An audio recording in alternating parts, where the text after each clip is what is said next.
అరణ్యంలో ఒక ఉల్లాసంగా ఉండే కోతి ఉండేది. అది రోజూ చెట్లపై ఊగుతూ, పండ్లు తింటూ, పాటలు పాడుతూ గడుపుతూ ఉండేది.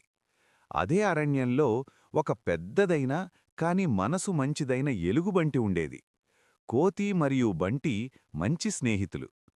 ఒకరోజు బంటి ఆహారం కోసం చెట్ల మధ్య నెమ్మదిగా తిరుగుతూ ఉంది.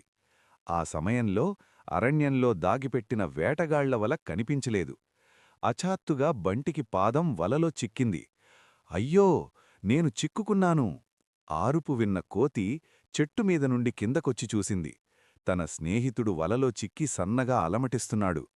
కోతి వెంటనే ఆలోచించింది, స్నేహితుడిని కాపాడాలి. అది తన పదును ఉన్న చిన్న పళ్లతో వల తాడు దగ్గర ఉన్న గట్టులను నములుతూ, కొరికుతూ, పొడుస్తూ తెంచడం మొదలుపెట్టింది.